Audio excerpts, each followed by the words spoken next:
Today I'm working on a 2008 Lincoln MKX. This has the 3.5 liter V6 that they used in a lot of different things. And today I'm going to be replacing the water pump in this, as well as the timing set and spark plugs and valve cover gaskets and kind of everything that goes along with it. So this isn't going to be a how-to on this job, but I'm just going to get in here and I'm going to show you exactly why you get the coolant leak and where it comes from to know if it's a water pump. Since the water pump is timing chain driven on this, it is a big job, and you also can't actually see the water pump leaking, but I'm going to show you where the coolant comes from. So if you've got a mysterious coolant leak in your Ford 3.5 or 3.7 liter V6, this will help you figure out where it's coming from. So here is what I'm guessing is the original water pump. It's an OE Ford one anyways. This vehicle is an 08 with 182,000 miles on it.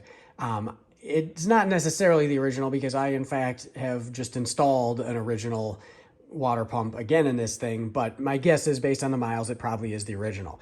So if you look at this thing, you can see the gasket in the back here, but there's actually, it's a double gasket. There's two rows here, and you can see this channel right here.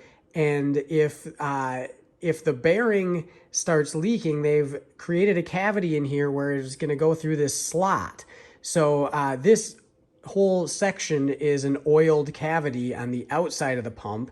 And so you wouldn't want coolant leaking into the oil. So what they've done is actually pretty clever. And there's the passageway here, this slot, where it goes back into the block and goes out a drain. This is basically just a drain channel so that if it starts leaking, it exits the engine instead of going into the oiling system.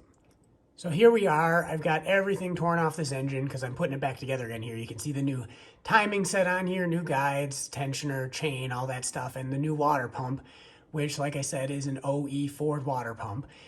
So that drainage channel that is right along in there inside the pump goes back into the block and runs out, and we'll see if I can get it lit up here.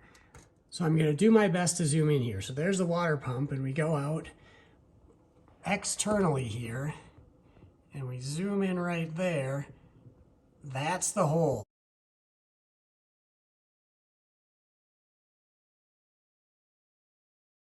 So here's the alternator. I'm way zoomed in. So if you have a coolant leak and it's running down and dripping out right in this area towards the front of the engine, kind of under the AC compressor, and if you look up in here and maybe see it running down the side of the block,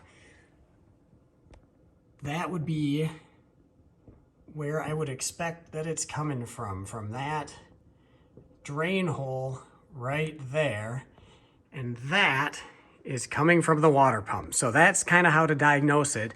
There again, there's other videos that are more of a walkthrough of this. This isn't that video, but I just wanted to kind of show you the internals of it and where it comes from and why it comes from there and what your problem is.